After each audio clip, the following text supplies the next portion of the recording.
हमरे पिया के उमरिया बढ़ाए रखना, शिव जी हमको सुहागन बनाए रखना।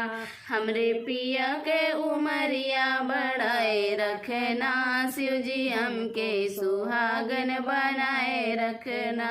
ना चाहिए हमके माथे के टीका, ना चाहिए हमके माथे के टीका।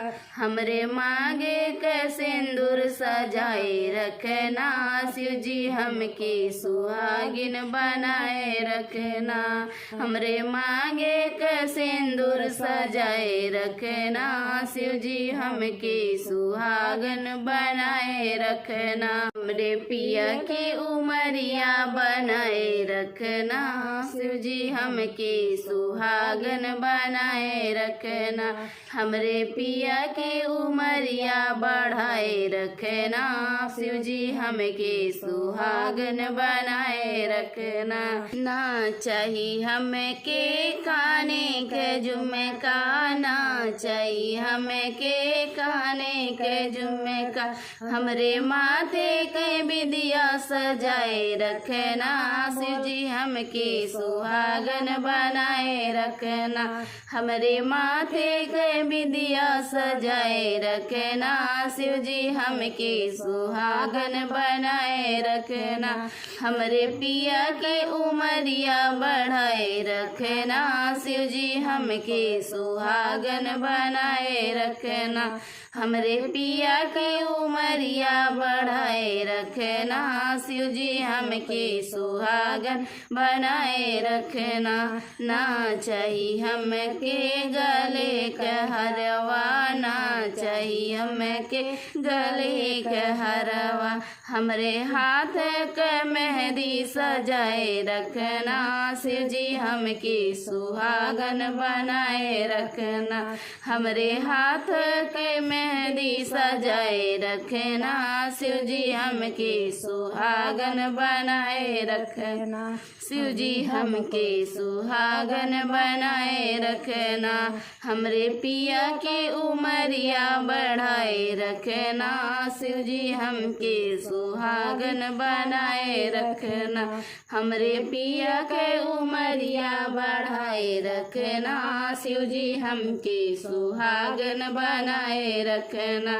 ना चाहिए हमके कमर कर धनिया, ना चाहिए हमके कमर कर धनिया।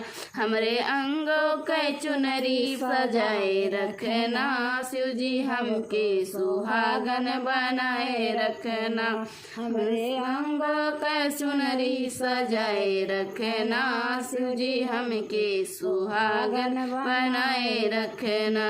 ना चाहिए हमके पाँव का पायल, ना चाहिए हमके पाँव का पायल।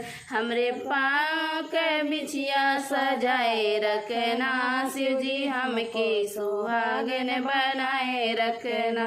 हमरे पाँव के बिछिया सजाए रखना, शिव जी हमके सुहागन बनाए रखना। शिव जी हमके सुहागन बनाए रखना।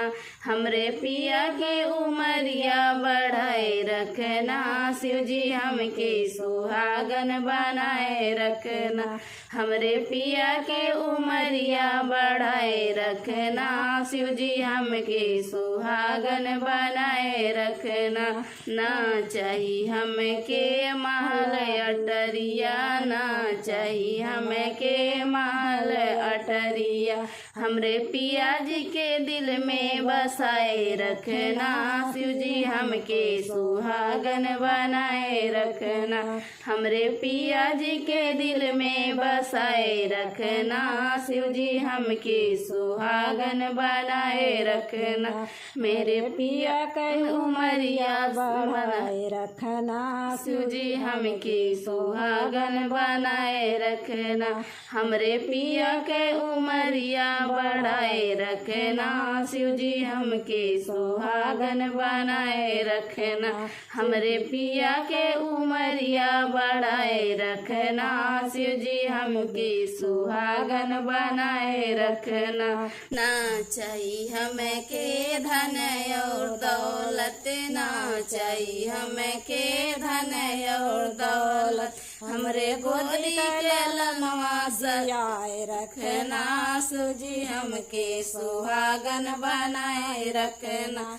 हमरे गोदी के ललनवा जियाए रखना शिव जी हमके सुहागन बनाए रखना। हमरे पिया के उमरिया बढ़ाए रखना शिव जी हमके सुहागन बनाए रखना।